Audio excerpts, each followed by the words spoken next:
Hello, good evening, नमस्कार। कैसे हैं सभी प्यारे बच्चे? मैं स्वाभित उमर आप लोगों को बहुत स्वागत करती हूँ फर्स्ट बैच 2025।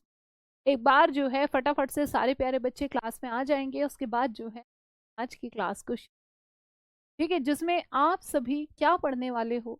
ठीक है, आज के क्लास में जो हमारा टॉपिक रहेगा क्या है, हम पढ़ने वाले हैं चैप्टर नंबर 2, मतलब मानव जनन। ठीक है, ह्यूमन रिप्रोडक्शन के बारे में पढ़। इसमें आपका टॉपिक क्या है? मादा प्रजनन तंत्र के बारे में पढ़ने वाले। ठीक है, मतलब जो नर जनन तंत्र था कि जिसके बहुत सारे मेल रिप्रोडक्टिव ऑर्गन्स थे, वो ऑलरेडी हम आज की क्लास में, मतलब या कहूँ तो पहली क्लास में हम ऑलरेडी वो पढ़ चुके हैं। ठीक है, तो चलिए आज की क्लास में हम शुरू करते हैं एक नए टॉपिक के साथ। फटाफट से एक बार लेकिन जो है मैं आपको पहले याद दिलवा देती हूँ कि मेल रिप्रोडक्टिव ऑर्गन्स में हमने क्या क्या पढ़ा। 5 मिनट का रिवीजन करते हैं, क्विक रिवीजन। ठीक है, जो मेल रिप्रोडक्टिव ऑर्गन है उसका सबसे इंपॉर्टेंट पार्ट क्या था? उसमें था सबसे इंपॉर्टेंट पार्ट टेस्टिस। ठीक है, मुख्य प्राइमरी लैंगिक अंग होता। ठीक है, जो कहाँ पर प्रेजेंट होता है? उदर गुहा के बाहर श्रोणी रीजन में। ठीक है, पेल्विस रीजन प्रेजेंट होता। अब वहां पर जो है उसके बाहर एक आउटर कवरिंग होती है जिसको हम स्क्रोटम कहते हैं। अगर मैं एक वृषण की बात करूं तो एक वृषण के अंदर कम से कम 250 वृषण पालिकाएं थी, जिसमें एक वृषण पालिका के अंदर कितनी? 1 से 3 जो है। शुक्रजनक नलिकाओं से क्या मतलब है? मतलब ऐसी नलिका बेटा जो क्या करती है? शुक्राणु का निर्माण करती है। ठीक है, जहां शुक्राणु का निर्माण होता है कैसे? क्योंकि वहां पर 2 कोशिकाएं प्रेजेंट होती, 2 तरह की। कौन कौन सी? सर्टोली कोशिका और दूसरी है आपकी नरजर्म कोशिका, जिससे आगे जाके नरजर्म यानी कि शुक्राणु का निर्माण। और सर्टोली कोशिका उसको, लिविंग सेल को क्या प्रोवाइड करती हैं? न्यूट्रिशन प्रोवाइड करती है। ठीक है, और उन्हीं के बीच में कुछ स्पेस, जो स्पेस रहता है, जगह रहती है, उसको अंतराली स्पेस कहते हैं। ठीक है, उसको क्या कहते हैं? अंतराली मतलब इंटरस्टिशियल स्पेस होता है। और उसमें एक स्पेशल टाइप की जो है क्या प्रेजेंट होती है? कोशिकाएं प्रेजेंट होती हैं, जिनको इंटरस्टिशियल सेल्स या लिटिक सेल्स कहते हैं। ठीक है, चलिए अब जो है फिर हमने पढ़ा कि वहां तक जो है शुक्राणु बन चुके थे। उसके बाद शुक्राणु जाते हैं कहाँ? उसके बाद शुक्राणु जाते हैं बेटा,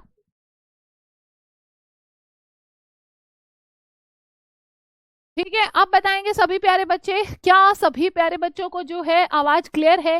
फटाफट फटाफट से एक बार सभी प्यारे बच्चे जो है बताएंगे, क्या सभी को आवाज जो है क्लियर है? ठीक है, चलिए एक बार जो है सारे प्यारे बच्चे बता देंगे। अब देखो वहां फिर मैंने बताया जो शुक्राणु बने हैं वहां से, शुक्रजनक नलिका से एक जाल जैसी संरचना होती है, वृषण जाल। फिर उससे क्या है? वहां से आगे एक फिर ट्यूब जैसी संरचना होती है, जिनको शुक्र वाहिकाएं कहा है। फिर अधिवृषण में जाके टेम्पररी तौर पर स्टोर हो जाते हैं। और उसके बाद जो है वहां से शुक्रवाहक, और शुक्रवाहक से होते हुए फिर एक कॉमन पैसेज होता है किसके लिए? ठीक है, यूरिन के लिए और स्पर्म के लिए। ठीक है, वहां पहुंच जाते हैं जहां पर कुछ जो वेसाइकल्स होती हैं, कुछ जो ग्लैंड्स होती हैं, कुछ जो ग्रंथियां होती हैं, उनका सिक्रेशन भी आता है। जैसे शुक्राशय का आता है, जो एक जोड़ी प्रेजेंट होती है, जो उसके अंदर एक चिपचिपा सा द्रव्य श्रावित करती है। ठीक है, और 70% भाग सेमिनल प्लाज्मा का बनाती है। फिर वहीं पर एक अकेली ग्रंथि होती है, एक अकेली ग्लैंड होती है, जिसको हम प्रोस्ट्रेट ग्लैंड भी कहते हैं। और जो प्रोस्ट्रेट ग्लैंड होती है उससे एक व्हाइट कलर का फ्लूइड निकलता है, जिसकी वजह से सीमेन जो है वो व्हाइट होता है। ठीक है, अब अगर हम बात करते हैं आगे नेक्स्ट, फिर क्या होता है? एक पेयर और बल्बो यूरेथ्रल, या जिनको काउपर ग्लैंड कहते हैं, ठीक है, वहां पर प्रेजेंट होता है। ठीक है, तो काउपर ग्लैंड भी उसके अंदर क्या एक एक क्षारीय सिक्रेशन प्रोड्यूस करती है, जो यूरिन का जो थोड़ा बहुत अम्लीय था उसको क्या कर देता है? वो क्षारीय कर देता है, न्यूट्रल कर देता है। और इस तरह से वहां से पूरा का पूरा सिक्रेशन पीनस के थ्रू बाहर आ जाता है। ठीक है, मतलब एक लिक्विड होता है, एक द्रव्य होता है जिसको सीमेन बोला जाता है। उस द्रव्य के अंदर बहुत सारे शुक्राणु भी होते हैं। ठीक है, जिसमें कम से कम 40 करोड़ शुक्राणु होते हैं। ठीक है बेटा, तो ये पूरा का पूरा नर जनन तंत्र था, जो एक पर्टिकुलर एज से शुरू होता है, जिसको प्यूबरेटी वाली एज कहते हैं, जहां पर लड़कों के अंदर बहुत सारे चेंजेस आते हैं। क्या क्या चेंजेस आते हैं? लड़कों की दाढ़ी मुंह जाना, ठीक है, और क्या होता है? लड़कों का जो है आवाज में बदल जाना, लड़कों की मस्कुलर ग्रोथ, ठीक है, जिसपे लड़के इतने खुश होते हैं, ये मैं ज्यादा पावरफुल हूँ, ठीक है, और क्या है, तो ये सारी चीजें, शुक्राणु का बनना, ठीक है, ये सारे चेंजेस जो है किसकी वजह से आते हैं, हार्मोन्स की वजह से आते हैं। ठीक है बेटा, चलिए अब हमने बात करते हैं वहां पर कौन से हार्मोन होता है, स्पेशली हमारे ब्रेन का जो पार्ट है, एक पार्ट होता है हाइपोथैलेमस। हाइपोथैलेमस में क्या है, हाइपोथैलेमस से एक हार्मोन रिलीज होता है जिसका नाम क्या है, जीएनआरएच है। जीएनआरएच क्या होता है, गोनेडोट्रोपिन रिलीजिंग हार्मोन, जो जाके एक्ट करता है पीयूष ग्रंथि पे और वहां से दो हार्मोन्स प्रोड्यूस होते हैं। एक का नाम है एफएसएच और दूसरे का नाम है एलएच। एफएसएच मतलब फॉलिकल स्टिमुलेटिंग हार्मोन और एलएच मतलब ल्यूटिनाइजिंग हार्मोन। एलएच एक्ट करता है लेडिक सेल्स पर और एफएसएच एक्ट करता है सर्टोली सेल्स पर। ठीक है, जो मतलब एलएच जो है क्या करता है, लेडिक सेल्स पर शुक्राणु बनने में और इन सारी प्रक्रियाओं में जो द्वितीयक लैंगिक लक्षण है सब में हेल्प करता है। ठीक है, और जो सर्टोली सेल्स हैं वो भी उसको हेल्प करती हैं। ठीक है, अभी आई होप जितनी चीजें हमने मेल रिप्रोडक्टिव ऑर्गन्स में पढ़ी है, मेल रिप्रोडक्टिव सिस्टम में पढ़ी है, वो सारी आप सभी प्यारे बच्चों को क्लियर होगी। अब आप बोलोगे मैम इतना रिपीट क्यों करवाया, क्योंकि आप पीछे की चीजें भूल जाते हो। ठीक है, आप पीछे की चीजें भूल जाते हो।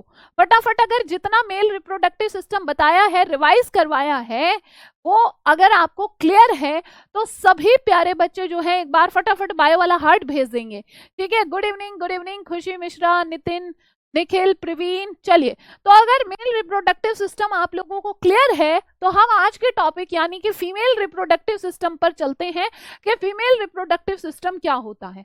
अगर मैं कहूं तो फीमेल रिप्रोडक्टिव सिस्टम जो है थोड़ा सा इजी है as compare to the male reproductive system. ठीक है, मतलब स्ट्रक्चर सिंपल है, वैसे कॉम्प्लिकेटेड होता है। ठीक है, वैसे क्या है, वैसे कॉम्प्लिकेटेड होता है। अच्छा, फीमेल रिप्रोडक्टिव जो सिस्टम है वो कैसे बना है, किस किस चीज से मिलकर बना है। जैसे मेल रिप्रोडक्टिव ऑर्गन में इतनी सारी चीजें हमने पढ़ी हैं। ठीक है, वो क्या है, वो देखो, पहले मादा जनन तंत्र जो है किससे मिलकर बनता है, इसमें कौन कौन से ऑर्गन है, कौन कौन से इसके भाग होते हैं। एक तो जैसे इसमें प्राथमिक जनन अंग होते हैं जिसको हमने क्या बोला है, जिसको हमने ओवरी बोला है। ठीक है, जिसको हमने क्या बोला है, ओवरी। जैसे बेटा नर के अंदर सबसे इंपॉर्टेंट जो ऑर्गन है वो कौन सा है, ठीक है, Rajan Yadav, Pravendra, okay, thank you so much Rajan, Parvindra Saroj, क्या हुआ बेटा। ठीक है, देखो हम बात करते हैं यहाँ पर कि जो मेल रिप्रोडक्टिव सिस्टम है, मेल रिप्रोडक्टिव सिस्टम की अगर मैं बात करूं तो वहां पर जो प्राथमिक लैंगिक अंग था क्या था, वो था आपका टेस्टिस, के अंदर मेल हार्मोन भी बन रहा था और जिसके अंदर युग्मक का भी निर्माण हो रहा था, है ना। मेल हार्मोन कौन सा था, टेस्टोस्टेरोन। टेस्टोस्टेरोन सबसे इंपॉर्टेंट रोल। यहां अगर मैं बात करूं तो यहां पर होता है आपका प्राथमिक जनन अंग, वो है ओवरी, जिसको हमने क्या बोला है, अंडाशय। ठीक है, जिसको हमने क्या बोला है, अंडाशय। ठीक है, जो अंडाशय है प्राथमिक लैंगिक अंग है जिसका दो काम है। ठीक है, जिसके दो काम है। अगर मैं अंडाशय की बात करूं तो बेटा अंडाशय का दो काम है। दो काम क्या क्या है, एक तो ये उस हार्मोन को भी बनाती है जो बहुत इंपॉर्टेंट रोल प्ले करता है फीमेल्स के अंदर, और दूसरा ये जो है मादा युग्मक को भी बनाती है। ठीक है, दूसरा ये किसका निर्माण करती है, मादा युग्मक का भी निर्माण करती है। जैसे नर युग्मक का नाम होता है, नर युग्मक को क्या कहते हैं, फटाफट बताओ एक बार। नर युग्मक को स्पर्म कहते हैं, शुक्राणु कहते हैं। ऐसे ही मादा युग्मक को हम क्या कहेंगे, अंडाणु कहेंगे, अंडक कहेंगे, एग कहेंगे। ठीक है, ये सारे टर्म्स हम दे सकते हैं। ठीक है, एग कहेंगे। जैसे फीमेल मेल के अंदर एक हार्मोन प्रोड्यूस होता था, टेस्टोस्टेरोन। ठीक है, टेस्टोस्टेरोन, हैप्पी बर्थडे अंबर बेटा। ठीक है, यहाँ पर जो फीमेल्स हैं उनके अंदर दो हार्मोन्स प्रोड्यूस्ड होते हैं। दो हार्मोन्स कौन कौन से हैं, एक तो है एस्ट्रोजन। ठीक है, एक तो है एस्ट्रोजन और दूसरा है प्रोजेस्ट्रोन। ठीक है, दूसरा क्या है, प्रोजेस्ट्रोन है। क्या इतनी बात क्लियर है सभी प्यारे बच्चों को, तो एक बार जो है फटाफट सारे प्यारे बच्चे। ठीक है, चलिए अब हम देखते हैं जो ओवरी है वो कितनी होती है। ठीक है, तो ओवरी जो है फीमेल्स में 1 पेयर होती है। जैसे नर के अंदर क्या है, 1 पेयर क्या होती है, बैकलॉग हो गया है। जिसका बैकलॉग हो गया है वो प्लीज सभी प्यारे बच्चे जो क्या करना है आपको कि जैसे आपका संडे में ऑफ होता है क्लास, सैटरडे में ऑफ, संडे सैटरडे आप जो है अपनी क्लासेस को किस टाइम ले सकते हो, जब आपकी जो छुट्टी हुई क्लासेस है उनको कंप्लीट, ठीक है। और एनसीईआरटी वाली क्लास में क्यों नहीं है आज, है एनसीईआरटी वाली क्लास में आज इतने कम बच्चे थे, बताओ मुझे, ठीक है बेटा। जो भी क्लासेस चल रही हैं वो सारी आपके लिए ही चल रही हैं, और वो क्लासेस इसलिए हैं, आप ये मत सोचिए, ठीक, जो आपने क्लास में पढ़ा है उसी को और बेहतर कैसे बनाया जा सकता है, एक तरह से आपका रिवीजन भी हो रहा है, साथ साथ में आपके बेहतर मार्क्स भी आप कैसे ला सकते हैं, ये सारी चीजें हैं। थैंक यू सो मच प्रतीक। ठीक, तो एनसीईआरटी वाली क्लास को जरूर लेना है, और जो अभी कमिंग सैटरडे रहेगा एनसीईआरटी वाली क्लास को मैं उस दिन सुबह में लूंगी, ठीक है, सुबह में मतलब सुबह 8 बजे, ठीक है, जो 15 जून में आपकी क्लास होगी, ठीक है, कमिंग सैटरडे। बाकी तो हर रोज 3 बजे चलती है, ठीक है, बाकी हर रोज ठीक। चलिए, एनसीईआरटी वाली क्लास कंफ्यूज कर देती है। लो, सौम्या जायसवाल जो है, सौम्या जायसवाल कह रही है एनसीईआरटी कंफ्यूज करती है। कैसे कंफ्यूज करती है सौम्या, आ जाओ मैं बता देती हूँ। एनसीईआरटी की क्लास होती है दोपहर में 3 बजे, ठीक है, किस टाइम होती है, दोपहर में 3 बजे, जिसका पीडीएफ भी आपको मिल रहा है, सारी चीजें मिल रही हैं। आपके पास टाइम की थोड़ी दिक्कत होती है, इसीलिए उस क्लास को पूरा 1 घंटा ना करके 40 मिनट रखने की कोशिश की जाती है, 40 से 45 मिनट, ठीक है, और वो आपका एक रिवीजन ही है बेटा, ताकि आप पीछे की चीजें ना भूलें, ठीक है। चलिए अब हम आ जाते हैं वापस से अपनी क्लास में। आवाज कट रही है क्या, सभी को कट के आ रही है, एक बार बताएंगे, क्या सभी को कट के आ रही है, ठीक है, नहीं बेटा आवाज तो बिल्कुल क्लियर है, ठीक है, आवाज तो बिल्कुल क्लियर है। चलो, तो अब हम देखते हैं जो अंडाशय है वो कितना होता है, एक पैर होता है, एक जोड़ी होता है, कुछ इसमें सहायक जनन अंग भी होते हैं, कौन से सहायक जनन अंग, जिसमें अंडवाहिनी है, गर्भाशय है, योनि है, और बाह्य जनन अंग है, और कुछ यहाँ पर भी ग्रंथि होती है, जैसे मेल रिप्रोडक्टिव ऑर्गन्स में हमने क्या देखा है, हमने वहां पर भी कुछ ग्रंथियां देखी हैं, सेम ऐसे ही यहाँ पर भी ग्रंथि होती है, जिसका नाम है बार्थोलिन ग्लैंड। देखो, किसी की आवाज नहीं कट रही है, 1-2 बच्चे की कट रही है, मे बी आपके वहां से नेटवर्क की प्रॉब्लम हो, ठीक है, बाकी सब नो नो नो नो बोल रहे हैं। चलो, तो अब हम देखते हैं यहाँ पर क्या है, जो मादा जनन तंत्र है। बहुत सारे बच्चों का ना मेरे पास एक कमेंट आया है कि मैम डायग्राम बनाने नहीं आ रहे हैं, डायग्राम कैसे बनाएं, डायग्राम की टेंशन ना लो, अलग से क्लास लूंगी और सिखा दूंगी एक ही बार में, फिलहाल जो डायग्राम्स बचे हैं उनको मेरे साथ साथ सीखते जाइए। देखो, बात करती हूँ मादा जनन तंत्र की, जिसमें एक जोड़ी क्या होते हैं, अंडाशय होते हैं। बताओ, क्या एक ऐसी संरचना बनानी है, आपको दिख रहा है ये क्या है, 1 पेयर ऑफ ओवरी, ठीक है, अंडाशय है। चलो, हम इसमें अंडाशय से कभी शुरू नहीं करते, पर डायग्राम को बनाना मुश्किल लगता है, फिर कैसे बनाएंगे, मैं यहाँ से साथ साथ आज आपको डायग्राम भी बनाना सिखा देती हूँ। क्लियर, क्या ये लाइन खींचनी है, जिसमें एक यहाँ से थोड़ा सा ऊपर को करा, फिर और थोड़ा ऊपर, फिर थोड़ा सा और यहाँ से ऊपर, ठीक है, एक सीधी सीधी 3 बार लाइन खींच ली, ठीक है। बताओ, इतना तो सबको आता है। फिर ये जो है कुछ ऐसे बनाया, सेम ऐसे ही इधर से भी बनाया, सेम इधर से भी। कोई दिक्कत परेशानी किसी प्यारे बच्चे को, मेरे साथ साथ डायग्राम की प्रैक्टिस भी कर सकते हो आप लोग, ठीक है। चलो, थर्ड लेक्चर की पीडीएफ गलत हो गई, चेक करवा लो।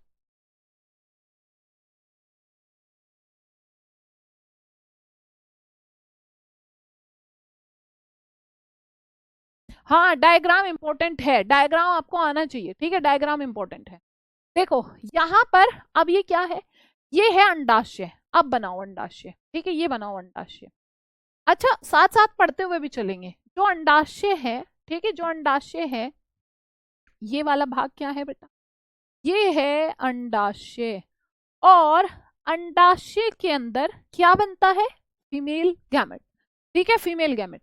यहां से जो अंडाशय बनेगा वो किससे जाके जुड़ेगा, यहाँ पर एक संरचना प्रेजेंट होती है, और ये वाली संरचना कैसी दिख रही है आपको, देख के बताओ एक बार मुझे, ठीक है, ये संरचना कैसी दिख रही है, ठीक, ऐसा लग रहा है किसी का हाथ है और वो कुछ पकड़ रहा है, वो कुछ पकड़ना चाहता है, ठीक है, वो पकड़ना चाह रहा है। तो बेटा ये क्या है, ये है अंडवाहिनी, ठीक है, ये जो संरचना है, जो ये लंबी सी ट्यूब लाइक नलिका जैसी संरचना है, इसको कहते हैं अंडवाहिनी, अंडवाहिनी नलिका, अंडवाहिनी नलिका। ठीक है, इंग्लिश में इसी को फैलोपियन ट्यूब भी कहते हैं। ठीक है, इसी को क्या कहते हैं, इसी को ही फैलोपियन ट्यूब भी कहते हैं। ठीक है, ट्यूब क्यों कहा या नलिका क्यों कहा, हर चीज का एक पॉइंट होता है, उसको समझा करो पहले। ठीक है, उसको समझा करो। तो बेटा ट्यूब का मतलब क्या होता है, नाली जैसी संरचना। ठीक है, नाली जैसी संरचना, तो यही है वो आपकी नाली जैसी संरचना जिसको फैलोपियन ट्यूब नाम दिया है। अब अगर हम बात करते हैं यहाँ पर बेटा किसकी, अंडाशय हो गया, अंडाशय के बाद है फैलोपियन नलिका, जिसमें और उसके बाद नीचे की ओर सबसे नीचे ये वाला जो है ये है गर्भाशय। ठीक है, ये है गर्भाशय, जिसको यूट्रस कहते हैं। ठीक है, जिसको हम क्या कहते हैं, वो हम यूट्रस कहते हैं। अब एक बात बताओ, ठीक है, जो यहां से जो अंडाशय है, अंडाशय से क्या निकल रही है, यहां से प्रेजेंट है अंडवाहिनी नलिका। बेटा जो अंडवाहिनी नलिका है वो 3 अलग अलग पार्ट से मिलकर बनी होती है। ठीक है, वो क्या है, 3 अलग अलग पार्ट से मिलकर बनी है। 3 अलग अलग भाग कौन से हैं वो देखिए एक बार, जिसमें सबसे पहला वाला भाग आपका है, जिसमें ठीक है, जिसमें सबसे पहला वाला भाग क्या है, पहला वाला भाग है यहाँ पर आप देखो, ये वाला पार्ट थोड़ा सा कैसा लग रहा है, ये वाला भाग थोड़ा सा हमें लग रहा है संकीर्ण, है ना, बाकी के कंपैरिजन में नैरो है। ठीक है, बाकी के कंपैरिजन में क्या है, ये भाग नैरो है। देखो आपको आज के बाद रटना नहीं पड़ेगा, ऐसे नाम याद करवा दूंगी। ये भाग यहां से देखो, ये भाग यहां से चौड़ा है, ये नैरो है, ये नैरो है। तो इस वाले भाग को हम क्या कहते हैं, इसको कहते हैं संकीर्ण पथ। ठीक है, इसको क्या कहते हैं, संकीर्ण पथ कहते हैं, या फिर इसको इस्थमस भी कहते हैं। ठीक है, इस्थमस भी कहते हैं, और दोनों ही लैंग्वेज में आपकी किताब में लिखा है, हिंदी में, हिंदी के उसमें लिखा है ये इस्थमस। ठीक है, उसके बाद देखो नेक्स्ट क्या है, नेक्स्ट पार्ट जो है थोड़ा फूला हुआ सा है, और जो थोड़ा फूला हुआ सा भाग है इसको क्या कहते हैं, इसको कहते हैं बेटा एम्पुला। इस वाले भाग को क्या कहते हैं, इस वाले भाग को कहते हैं एम्पुला। बताओ क्या इतनी बात क्लियर है। ठीक है, इसको क्या कहते हैं, एम्पुला, मतलब तुम्बिका। ठीक है, तुम्बिका से क्या मतलब है, तुम्बी जैसा भाग बना रखा है इसने। ठीक है, ये क्या है, एम्पुला, मतलब जिसको हम कहते हैं तुम्बिका। ठीक है, जिसको हम क्या कहेंगे, जिसको हम तुम्बिका कहेंगे। ठीक है, जिसको हम क्या बोलेंगे, तुम्बिका कहेंगे। क्लियर है, तुम्बिका कहेंगे। नेक्स्ट वाला भाग कौन सा है, अगला वाला भाग, ये वाला भाग है कैसा, इस भाग को कहते हैं कीपक। कीपक का मतलब क्या होता है, कीपक का मतलब होता है इनफंडिबुलम। ठीक है, इसको कहेंगे इनफंडिबुलम, इनफंडिबुलम। बेटा इनफंडिबुलम से क्या मतलब है, अब एक बात बताओ, कीपक ये वाला भाग कैसा लग रहा है, कीप, जैसे आपने देखा होगा एक कीप होता है मेहंदी लगाने वाला, है ना। मैम ये डायग्राम ये वाला आ गया, देखो अनुज तिवारी कह रहे हैं आएगा, अच्छा हाँ इंपॉर्टेंट है, कोई सा ना कोई सा एक तो आएगा ही। ठीक है, चलो देखते हैं यहाँ पर कीप कैसा होता है, ऐसी स्ट्रक्चर जो सामने से क्या हो, थोड़ी चौड़ी सी स्ट्रक्चर होती है, ये आपका क्या कहलाता है, कीप कहलाता है। ठीक है, कीप कहलाता है, जिसको हमने क्या बोला है, इनफंडिबुलम बोला है। ठीक है, जिसको हमने क्या बोला है, इनफंडिबुलम बोला है। ठीक, चलिए अब हम यहाँ पर देखते हैं बेटा, यहाँ ये कुछ पार्ट ऐसा लग रहा है, कुछ ऐसा है फिंगर जैसा, फिंगर जैसा सा, फिंगर मतलब उंगली, है ना, जो क्या करेगा, जो झालर जैसा सा भी लग रहा है। जैसे ही यहाँ से अंडक रिलीज होता है, द्वितीयक अंडक रिलीज होता है, तो इसको एकदम से पकड़ लेता है। तो इस वाले भाग को क्या कहेंगे, इस वाले भाग को कहेंगे झिल्री। इस वाले भाग को क्या कहेंगे, झिल्री कहेंगे, क्योंकि ये थोड़ा झालर जैसा लग रहा है, और इसी को ही हम फिम्ब्रे भी कहेंगे। ठीक है, इसी को ही फिम्ब्रे भी कहेंगे। देखो पूरा का पूरा पार्ट, अगर मैं अंडवाहिनी नलिका की बात करूं तो वो 3 पार्ट से मिलकर बना है। 3 पार्ट्स में पहला वाला पार्ट है कीपक, जो कीप जैसी संरचना, फिर तुम्बिका है, और तीसरा वाला पार्ट है उसी का ही संकीर्ण पथ। ठीक है, ये 3 पार्ट से मिलकर बना है, झिल्री अलग है। इन तीनों को मिलाकर इनफंडिबुलम यानी कि फैलोपियन ट्यूब बनी है। क्या इतनी बात क्लियर है, ठीक है, क्या इतनी बात क्लियर है। 5 नंबर का क्वेश्चन आता है, काफी इंपॉर्टेंट। ठीक है, चलिए अब हम इसके बाद यहां पर देखते हैं नेक्स्ट क्या है। ठीक है, नेक्स्ट क्या है, अगर मैं आगे की बात करूं इसमें, ठीक है, अगर मैं इसमें नेक्स्ट पार्ट की बात करती हूं तो मैम ये चित्र तो नाशपाती जैसा लग रहा है। आदित्य यही तो मैं आपको बताने वाली हूँ, जो गर्भाशय की संरचना होती है वो उल्टी अनाशपाती के जैसा ही होता है। तो अनाशपाती जैसा लग रहा है तो फिर तो और भी बढ़िया है। ठीक है, अगर अनाशपाती जैसा लग रहा है तो फिर तो दिक्कत ही क्या है। ठीक है, चलिए तो जब हम देखते हैं यहां से ये वाला जो पार्ट है, ठीक है, ये वाला जो पार्ट है ये पूरा का पूरा अंदर जाता है, और ये लीजिए, ठीक है, ये वाला पार्ट जो है पूरा का पूरा अंदर की तरफ से यहां से, ठीक है, ये वाला पार्ट, ये जो है आपका अंदर वाला जो भाग है, ये पूरा का पूरा पार्ट क्या कहलाएगा, गर्भाशय के। ठीक है, ये वाला पूरा का पूरा पार्ट क्या कहलाएगा, ये पार्ट कहलाएगा गर्भाशय। ठीक है, ये क्या कहलाएगा, गर्भाशय कहलाएगा। और जो गर्भाशय है, ठीक है, जो गर्भाशय है, गर्भाशय भी 3 अलग अलग स्तरों से मिलकर बना होता है। ठीक है, 3 अलग अलग स्तरों से मिलकर बना होता है। ठीक, चलो 3 अलग अलग स्तर कौन से हैं, ठीक है, वो 3 अलग अलग स्तर कौन से हैं बेटा, 3 अलग अलग स्तर, एक तो होगा सबसे बाहर वाला, एक होगा बीच वाला, और एक होगा सबसे अंदर वाला। अगर मैं सबसे अंदर वाली लेयर की बात करूं तो उसी को हम क्या कहते हैं, वही होता है आपकी एंडोमेटीरियम, यानी कि अंतः गर्भाशय भित्ति। ठीक है, यही है आपका, यही है कौन सा वाला भाग, यही है अंतः गर्भाशय भित्ति। ठीक है, जो सबसे अंदर है, सबसे अंदर उसी को ही नाम देंगे अंतः गर्भाशय भित्ति। ठीक है, अंतः गर्भाशय भित्ति।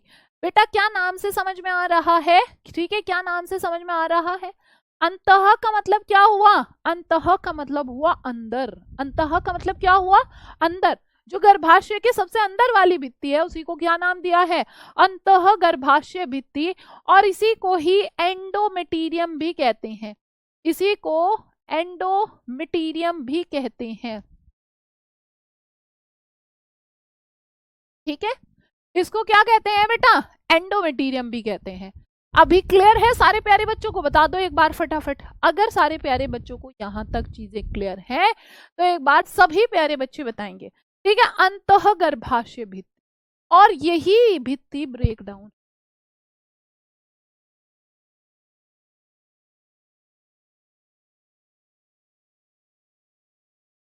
ठीक है, चलिए तो अंतः गर्भाशय भित्ति, उसके बाद क्या है, उसके बाद है गर्भाशय पेशी स्तर। यहां बीच में क्या होगा, गर्भाशय पेशी स्तर होगा। ठीक है, गर्भाशय पेशी स्तर, और जो सबसे बाहर वाली जो लेयर होती है उसे कहेंगे परिगर्भाशय। ठीक है, उसको क्या कहेंगे, परिगर्भाशय कहेंगे, परिगर्भाशय कहेंगे। परिगर्भाशय से क्या मतलब है बेटा, परि वर्ड होगा यूज कहां पर, सबसे बाहर के लिए। ठीक है, कौन सी, जो सबसे बाहर है उसके लिए टर्म यूज किया है परिगर्भाशय, जो सबसे अंदर है वो है अंतः गर्भाशय भित्ति, और जो बीच में है उसको कहते हैं गर्भाशय पेशी स्तर। ठीक है, जो इनके बीच में भी एक लेयर होगी जिसको हम क्या नाम देंगे, जिसको हम कहेंगे गर्भाशय पेशी स्तर। ठीक है, गर्भाशय पेशी स्तर कहेंगे। ठीक है, गर्भाशय पेशी स्तर कहेंगे। क्या सभी प्यारे बच्चों को इतनी बात क्लियर है, ठीक है, एक बार बताएंगे क्या सभी प्यारे बच्चों को इतनी बात क्लियर है। मैम डायग्राम समझ में आ गया, डायग्राम से सारी चीजें क्लियर हो जाती हैं, देखो। ठीक है, यही वो वॉल है जो मेंस्ट्रुअल साइकिल को कॉज करती, जो टूटती है। ठीक है, जो टूटती है। चलिए अब हम देखते हैं यहाँ पर जितनी चीजें हमने पढ़ी हैं उनको ही एक बार देख लेते हैं, हमने क्या क्या पढ़ा है। ठीक है, उनको ही देख लेते हैं हमने क्या क्या पढ़ा है फटाफट से। हमने ये पढ़ा था कि ये क्या है, इसके बाद नेक्स्ट देखो, नेक्स्ट कौन सा ऑर्गन है। ठीक है, नेक्स्ट क्या है, अंडाशय के बारे में पढ़ा हमने। अंडाशय के बारे में मैंने आपको क्या बताया है, कैसा है ये, कैसा अंग है, लैंगिक, प्राथमिक लैंगिक अंग है भाई, बहुत इंपॉर्टेंट है। क्या काम बताया था मैंने इसका, युग्मक और स्टेरॉइड हार्मोन उत्पन्न करता है। ठीक है, क्या उत्पन्न करता है बेटा, ठीक है, क्या उत्पन्न करता है? ये स्टेरॉइड और युग्मकों को प्रोड्यूस करता है। जो स्टेरॉइड हार्मोन कौन से? एस्ट्रोजन को भी और प्रोजेस्टेरोन को भी। ठीक है, अब एक बार अगर डायग्राम सारे प्यारे बच्चों को क्लियर है तो फटाफट एक बार जो है, ठीक है प्यारे बच्चे, एक बार जो है सभी सारे प्यारे बच्चे एक बार बाय वाला हार्ट भेजेंगे फटाफट, और हंसी वाली इमोजी अगर ये क्लियर है। दीदी कितना भी टफ हो, आप कुछ भी करके इजी बना ही देती हो। Thank you so much. Okay, thank you so much hacker boy. बेटा वो तो आप लोगों की भी पढ़ने का मतलब एक बहुत अच्छा तरीका है। ठीक, चलिए एक बार फटाफट से बाय वाला हार्ट भेजेंगे, ठीक, फिर उसके बाद हम लोग पढ़ेंगे। हाँ दक्षिता, हाँ आएंगे आएंगे आएंगे, ठीक है।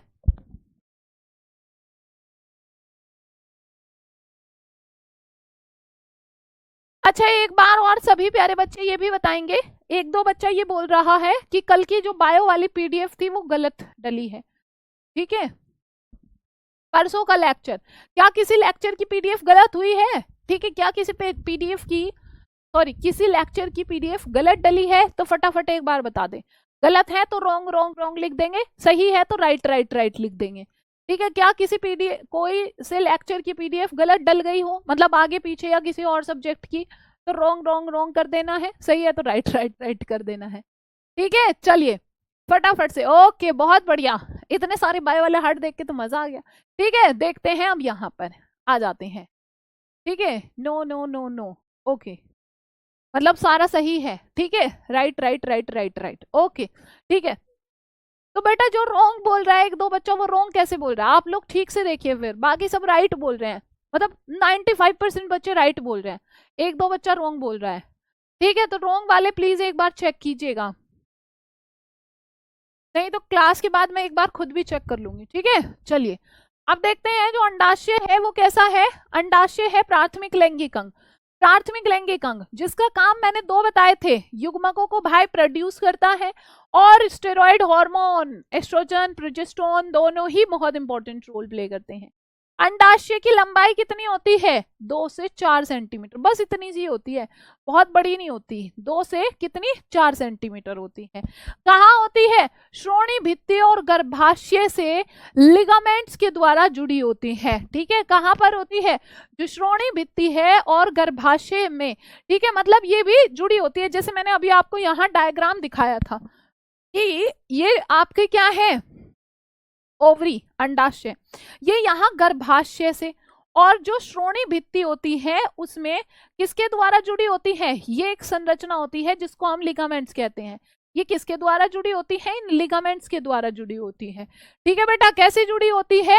लिगामेंट्स के द्वारा जुड़ी होती है। ठीक है ठीक है, टेंशन ना लो, मैं चेक कर लूंगी क्लास के बाद। क्यों टेंशन ले रहे हो? ठीक है, परेशान ना हो। देखो ठीक है मैम, डेफिनेशन मोहम्मद सैफ, ये क्या है? ये क्या है बेटा? ये डेफिनेशंस नहीं है तो क्या है? ठीक है, ये बता दो मुझे। ठीक है, इससे ऊपर कोई और डेफिनेशन होती है क्या? ठीक है, ये डेफिनेशंस ही हैं। चलिए अब हम देखते हैं इसके बाद नेक्स्ट क्या है। ठीक है, नेक्स्ट टॉपिक पर अगर हम चलते हैं, जो प्रत्येक अंडाशय है उसमें क्या होता है यहां मैं आपको बता देती हूँ। जो ओवरी है, जो अंडाशय है, उसके अंदर भी क्या होते हैं? दो पार्ट्स मान के चलो। दो पार्ट्स कौन से? ठीक है, जो बाहर वाला पार्ट होगा इसका, ठीक है, जो ओवरी का बाहर वाला पार्ट होगा जिससे ये पूरी की पूरी ढकी रहती है, एक पतली सी उपकला होती है जिसको हम क्या कहते हैं? एपिथीलियम। और इसके अंडाशय में क्या होता है? अंडाशय पिटिका, जिसको ओवेरियन स्ट्रोमा कहते हैं। ठीक है, जिसको ओवेरियन स्ट्रोमा कहते हैं। हाँ एक बार और पूरा रिपीट करूंगी जो फीमेल रिप्रोडक्टिव ट्रैक्ट में पढ़ा था। बेटा अगर पीडीएफ गलत है तो आई विल चेक, ठीक है, और फिर मैं दोबारा से डलवा दूंगी, टेंशन क्यों ले रहे हो? ठीक है, है इसमें बाहर की तरफ एपिथेलियल से ढका रहता है जो कि अंडाशय पिटिका यानी कि ओवरी स्ट्रोमा से जुड़ा रहता है। देखो जो ओवरी है उसके दो पार्ट्स होते हैं। अब तो हमें ओवरी का डायग्राम यही बनाना पड़ेगा थोड़ा सा, कि ना ऊपर कुछ लिखा हुआ था। देखो ये ओवरी है, ये ओवरी है। ओवरी जो है इसके अंदर दो पार्ट्स होते हैं। जो बाहर वाला पार्ट है, जो ओवरी है, इसके दो पार्ट्स हैं जिसमें बाहर वाले पार्ट को एक नाम दिया गया है, पिटिका जो है इसकी, ठीक है, उस दो क्षेत्रों में बांटी गई है। जो बाहर वाला पार्ट है उसको कहते हैं प्रीधिय वलकुट। ठीक है, बाहर वाले हिस्से को क्या कहते हैं? परिधीय वलकुट कहते हैं। ठीक है, बाहर वाले हिस्से को क्या कहते हैं? परिधीय वलकुट कहते हैं, या फिर इसको पेरिफेरल पेरिफेरल कॉर्टेक्स भी कहते हैं। पेरिफेरल कॉर्टेक्स भी कहते हैं। बेटा पेरिफेरल का मतलब क्या होता है? ठीक है, पेरिफेरल का मतलब क्या होता है? ये एन नहीं सोच लेना, एक्स है, एक्स है। ठीक है, पेरिफेरल का मतलब क्या होता है? पेरिफ्री का मतलब होता है भित्ति। ठीक है, भित्ति मतलब दीवार। ठीक है, जो कहाँ है? जो बाहर की ओर वाला जो हिस्सा होता है। ठीक है, जो कहाँ होता है? जो बाहर की ओर वाला हिस्सा होता है। ठीक है, ठीक है, जो कहाँ पर होता है? जो बाहर की ओर वाला हिस्सा होता है। हैकर बॉय बेटा ये वही चीजें हैं जो पॉइंट्स मैंने आपको बताए हैं। ठीक है, जो पॉइंट्स आपको बताए हैं। चलो तो देखो, जो कहाँ है? जो बाहर की ओर वाला हिस्सा है वो क्या कहलाएगा? वो कहलाएगा परिधीय वलकुट। और दूसरा क्या है? एक आंतरिक मध्यांश होता है, जिसको हम क्या कहते हैं? जिसको हम कहते हैं मेड्यूला। ठीक है, ये क्या है? ये है आंतरिक मध्यांश। ठीक है, ये क्या है? ये है आंतरिक आंतरिक मध्यांश। आंतरिक मध्यांश क्या होता है? ठीक है, आंतरिक मध्यांश क्या होता है? मध्यांश का मतलब है मेड्यूला। मेड्यूला से मतलब क्या समझ में आ रहा है? मध्य का मतलब बीच। तो जो ओवरी का बीच वाला पार्ट होता है, देखो ओवरी को ना दो अलग अलग भागों में बांट दिया। जो इसका कहा, जो बाहर वाला पार्ट है उसको तो कहा गया बेटा परिधीय। ठीक है, परिधीय वलकुट। परिधीय मतलब जो परिधि पर होता है, जो बाहर की ओर होता है। और मध्यांश मतलब मध्य में जो बीच वाला भाग है, उसको नाम दिया है क्या? उसको नाम दिया है आंतरिक मध्यांश। नाम देखो क्या है? आंतरिक। आंतरिक मतलब अंदर, मध्यांश मतलब बीच में, अंदर है और कहाँ है? बीच में है, उसको कहा आंतरिक मध्यांश। कोई दिक्कत परेशानी? यही बात यहाँ लिखी है कि इसमें जो पिटिका होती है, देखो जो अंडाशय है, अंडाशय में एक पतली सी उपकला। ठीक है, ये किससे ढका है? पतली उपकला। ये रही, ये पतली उपकला।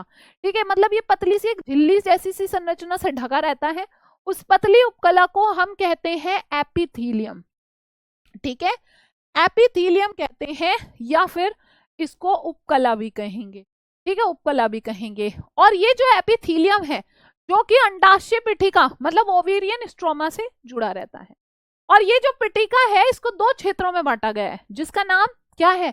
परिधीय वलकुट है और आंतरिक मध्यांश है। आई होप आप लोगों को यहां तक क्लियर है। ठीक है, बादल कुमार बेटा नहीं नहीं नहीं। ठीक है, अभी तो इंतजार करो, अभी तो खत्म, क्या शुरू भी नहीं हुआ है। ठीक है, अभी तो आपका शुरू भी नहीं हुआ है।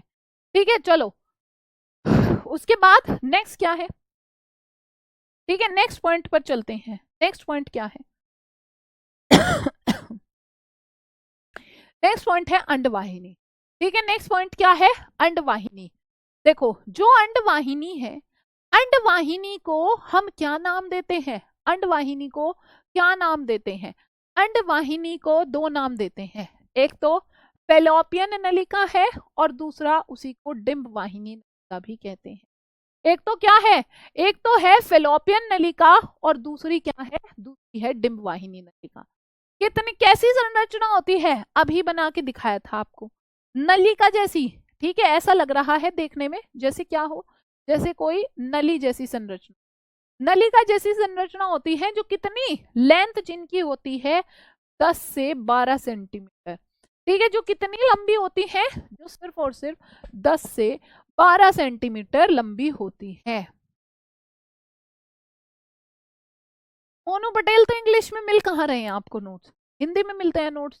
हिंदी के नहीं है सारे, आपके सामने तो सारी चीजें हिंदी में लिखी हैं। बताओ इंग्लिश में लिख रहा है कुछ बोर्ड पे? सिर्फ सेंटीमीटर इंग्लिश में लिखा है।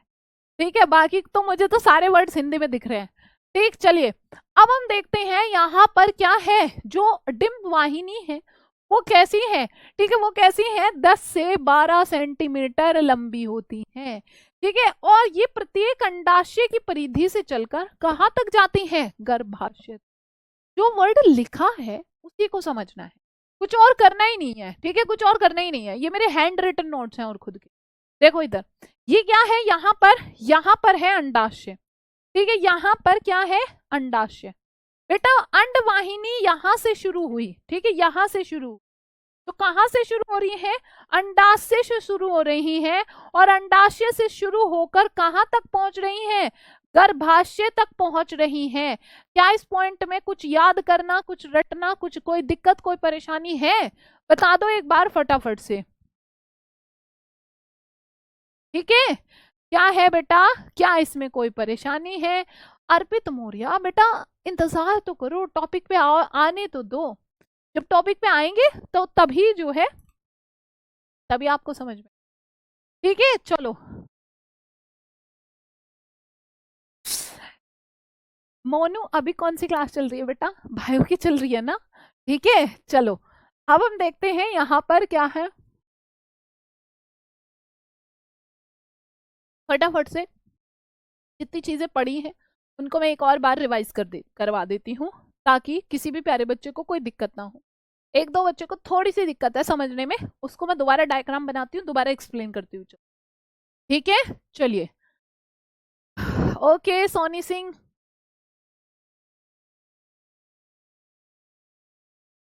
देखिए बात करते हैं बेटा हाँ, फीमेल रिप्रोडक्टिव ऑर्गन, जहां मैंने बताया आपको किससे बना होता है, जिसमें होती हैं एक पेयर अंडाशय, एक जोड़ी ओवरी, बहुत इंपॉर्टेंट करती हैं। ठीक है, क्या करती हैं? ये प्राथमिक लैंगिक ऑर्गन है। ठीक है, प्राथमिक लैंगिक अंग है। जो चीजें लिखी हैं उनको भी एक्सप्लेन करती जा रही हूँ साथ।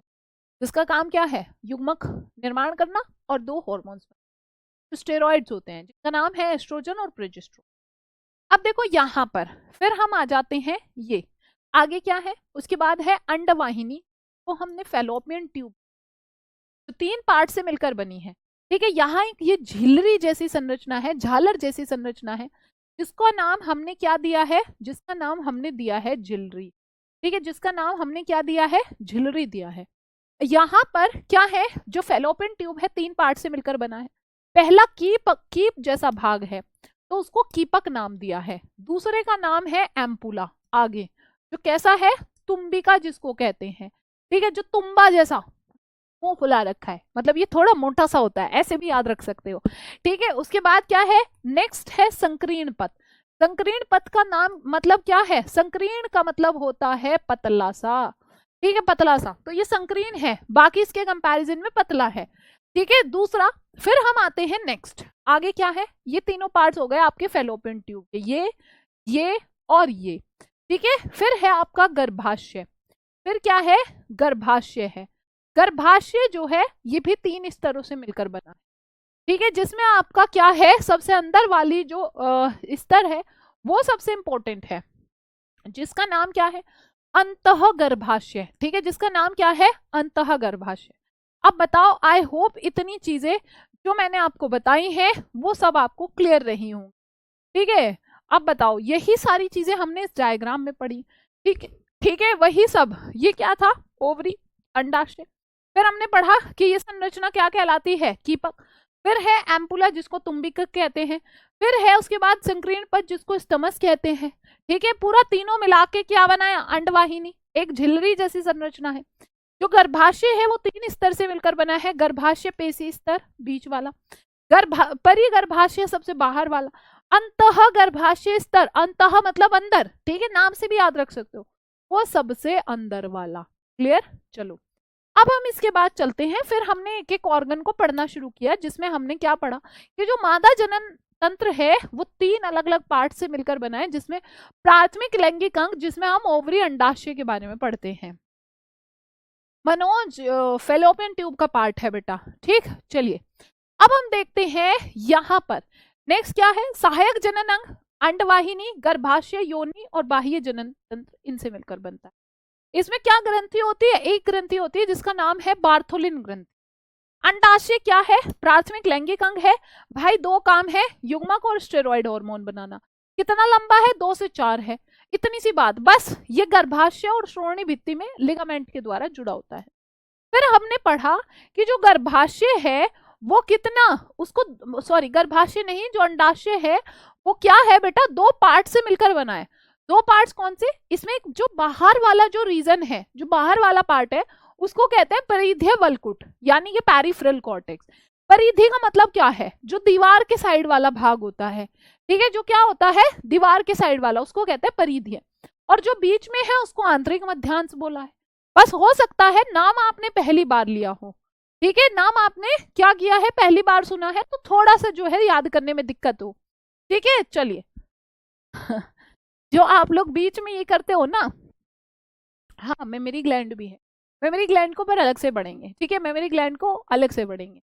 चलिए अब हम बात करते हैं नेक्स्ट क्या है, ठीक है, नेक्स्ट कौन सा भाग था, नेक्स्ट था आपका अंडवाहिनी। अंडवाहिनी में मैंने बताया इसके अलग अलग नाम होते हैं, डिम्ब वाहिनी नलिका, फेलोपियन नलिका, ये सब कहते हैं। कितनी लंबी होती है, 10 से 12 सेंटीमीटर लंबी होती है। कहाँ से शुरू होती है, अंडाशय से जुड़ी रहती है बेटा, एक तरफ अंडाशय से शुरू होकर और जाती कहाँ तक है, गर्भाशय तक जाती है। कोई दिक्कत परेशानी रटने वाली बात ही नहीं है इसमें, जो सामने दिख रहा है। मैं कभी भी नहीं कहती कि आप चीजों को रटो, रट के तो लिख के ही नहीं आना, रटा हुआ चीजें लिख के ही नहीं आनी, फिर क्या लिखना है, जो आंखों से दिख रहा है वही लिखना है। कहां से शुरू हुई, कितनी लंबी लग रही है एक ट्यूब, 10 से 12 सेंटीमीटर, ठीक है। आपको जो है यहां पर जब आपने देखा कि कहां से शुरू हुई है, अंडाशय से शुरू हुई, अंडाशय से शुरू होकर और कहां पर एंड हो रही है, गर्भाशय तक एंड हो रही है, ठीक है। चलो सूरज बेटा सांप ने काट लिया तो डॉक्टर के पास जाओ, ठीक है, क्लास में मत आओ, डॉक्टर के पास जाना बहुत जरूरी है। सबसे पहले जो डॉक्टर होते हैं, ठीक है, वही एक्चुअल में इलाज कर सकते हैं सही, और सांप के काटने वाले डॉक्टर थोड़े से अलग भी होते हैं, ठीक। आई होप जितनी चीजें अभी तक पढ़ी है वो सब आपको क्लियर हो गया होगा, ठीक है। चलो अब आगे चलते हैं थोड़ा सा, अंडाशय का और क्या है। अब देखो अंडाशय में मैंने और पॉइंट्स भी बताए आपको, क्या पॉइंट बताया, अंडाशय के पास जो है डिम्ब वाहिनी का जो हिस्सा है, देखो ये आपको पॉइंट जो है ऐसे क्लियर होंगे, ठीक है, सब क्लियर हो जाएगा। ये आपकी क्या है, ये है आपकी अंडवाहिनी, ठीक है, ये क्या है, ये है अंडवाहिनी मतलब फेलोपियन ट्यूब। यहाँ पर क्या है, अंडाशय है, ठीक है, यहाँ पर ये क्या है, अंडाशय है। क्या लिखा है, अंडाशय के पास, अंडाशय तो ये है, अंडाशय के पास जो डिम्ब वाहिनी का हिस्सा है वो कैसे आकार का होता है, बताओ जल्दी से, कीप के आकार का। देखने में ऐसा लग रहा है कीप है, तो बेटा कीप के आकार का है तो उसका नाम क्या हो जाएगा, कीपक हो जाएगा। क्या मैंने ये बात आपको बताई है या नहीं बताई है, ठीक है, कैसा हो जाएगा, कीपक हो जाएगा। ये जो कीपक है, कीपक के किनारे कैसी होती है, उंगली के जैसी कुछ संरचना है, देखो ये है यहाँ पर कीपक, ठीक है, ये है कीपक, और कीपक के पास ये उंगली जैसी कुछ संरचना है। जो उंगली जैसी संरचना है, जो प्रोजेक्शंस है फिंगर जैसे, इन्हीं को झालर झिल्री या फिम्बरी कहते हैं, ठीक है, इन्हीं को झालर झिम्बरी सॉरी फिम्बरी सब कहते हैं, ठीक है, झालर, ठीक है, झालर भी कहते हैं इनको ही, ठीक, इनको क्या कहते हैं, झालर जैसी लग रही है, ठीक, कैसी लग रही है, झालर जैसी लग रही है, ठीक। चलो अब मुझे बताओ जितने पॉइंट हमने यहाँ लिखे हैं, क्या उन पॉइंट्स को पढ़ने में आपको कोई दिक्कत है, कोई परेशानी है, याद रखने में मेरे हिसाब से तो बहुत इजी पॉइंट्स है, इनको याद रखने में तो कोई परेशानी नहीं है।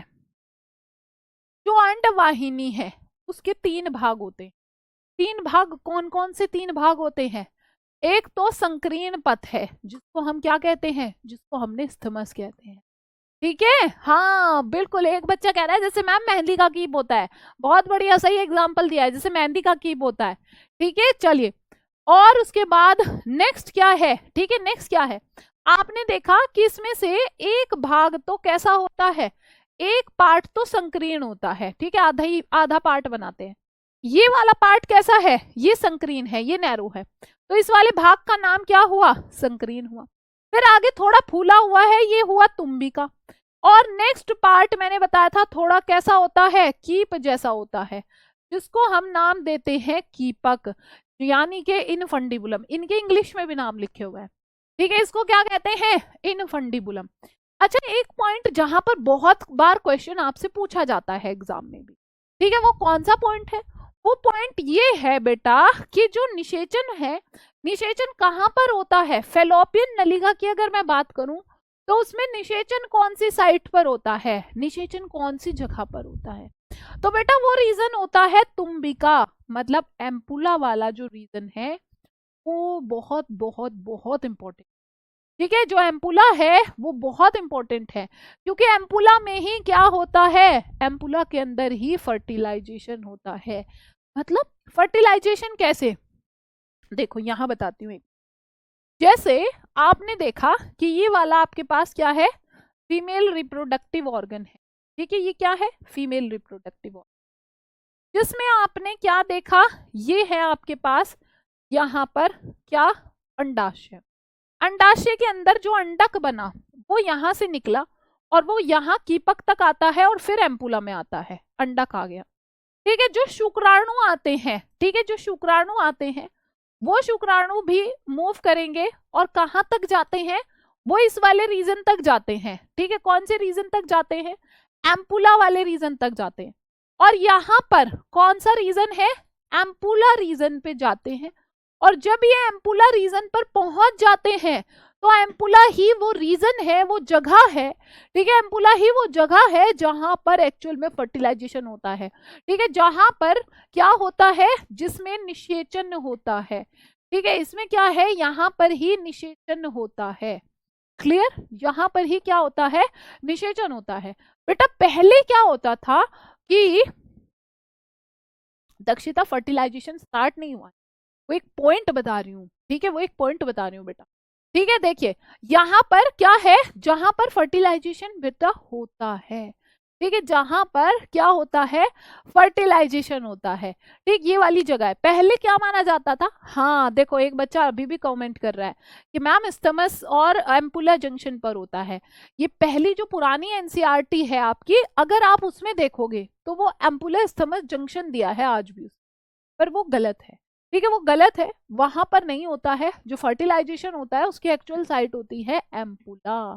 ठीक है, और मैं आपको बता दूं फीमेल अभी क्या दक्षिता, अभी बेटा फर्टिलाइजेशन पे नहीं गए हैं, अभी तो फीमेल रिप्रोडक्टिव ऑर्गन में ही रहते हैं, क्या, बाह्य जनेंद्रियां।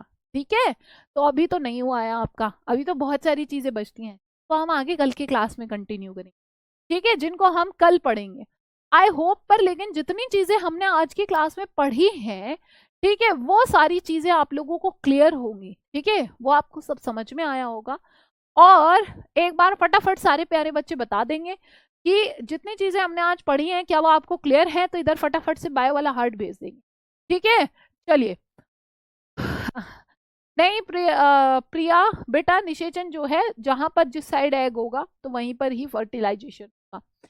ठीक है, चलो तो अब हम मिलेंगे वापस कब, कल शाम सेम टाइम 5 बजे। ठीक है, तब तक के लिए बाय बाय। सभी प्यारे बच्चे जो है तब तक पढ़ेंगे, रिवाइज जरूर करके आएंगे सभी प्यारे बच्चे। ठीक है, चलिए मिलते हैं कल शाम 5 बजे।